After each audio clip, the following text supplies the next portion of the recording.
Hey, Scott from Work Happier. Today, we're going to talk a little bit about resumes.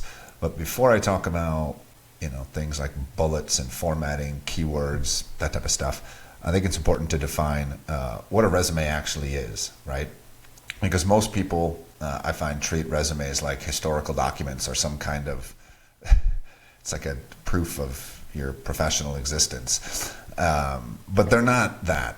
A resume is a positioning document for your career, for your work life, and it should be designed to guide a reader through a specific argument about who you are, what you've done, and answer the question, why should I want to talk to you? Why should a reader want to speak with you? And a lot of resumes and resume writers, whoever that person is, whether it's you or somebody else, doesn't matter, kind of just go, I worked here, and then I worked here, and then I worked here, and then this happened, and then this happened, and then this happened. And that's not, to me, that's not particularly persuasive. That's a chronological timeline of things. And so, in my mind, when I build these arguments for my clients, I try to look at them almost like a court case, right? I wanted to be a lawyer.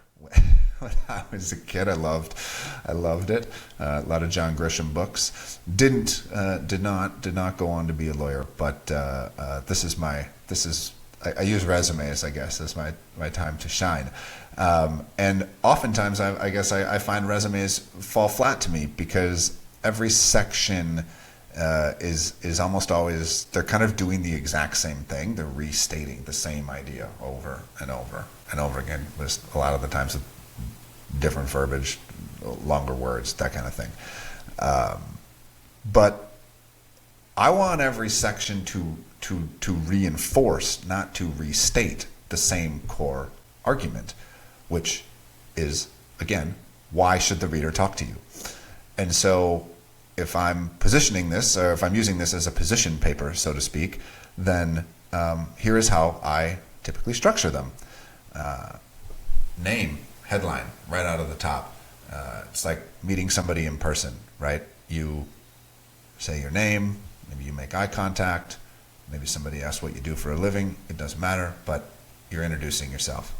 And that's your name in your headline. It should be very clear, it should be very easy, big bold letters. We move into the summary. This is the thesis for your argument. I generally structure mine quite simply, expand on your title and your headline a little bit, and then at the end, that's the end of your summary. That's when you're going to kind of say what you want, what do you want out of this paper? What's the reader going to find? And in the middle, you have to bridge those two, and it's kind of a synopsis, I guess, of how you operate. That's what I want in the middle of that summary. Moving into experience, the bullets. This is the fun part. This is the evidence, right? This is the meat of your resume, and you want to stack that evidence. You want to say the same thing over and over again. You want to say something different with each bullet. Education, typically that would come next,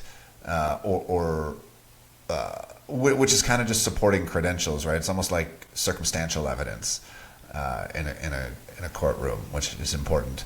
And then, you've kind of got your wild card section, right? Where it might be volunteer work, it might be published works, it might be professional highlights, whatever it is. But those are kind of your character witnesses. Does somebody want to work with you? Can I get an idea of, what's important to you outside of the workplace as a person, from a personality standpoint, almost like a closing argument.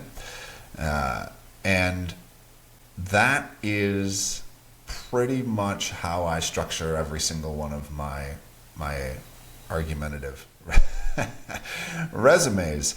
And in the future here, as I move forward and we move forward with this kind of series, I'll get into different bullets having different jobs, like what the function of each one of those pieces of evidence is supposed to be and how to present that, when and where you can use numbers and how to find them, and the importance there, context. I'm a big story guy. Obviously, this is kind of what I'm doing. We're building a story, so there's storytelling, there's reader psychology. There's a lot of different things that I'm going to get into in future videos about this. But like I said at the top, I think the important part to get started is, what is a resume? What really, how do we define that? And as we've discussed here, the goal of a resume, as I said at the beginning, is not to prove that you existed, right? It's to make somebody want to speak with you. So as you're writing resumes, always keep that in mind. Once again, I am Scott with Work Happier. Thank you so much for listening, watching, listening, whatever we're doing here. And good luck out there. As always, if you do want to work with me, you have questions, you have comments, just look in the video description. Otherwise,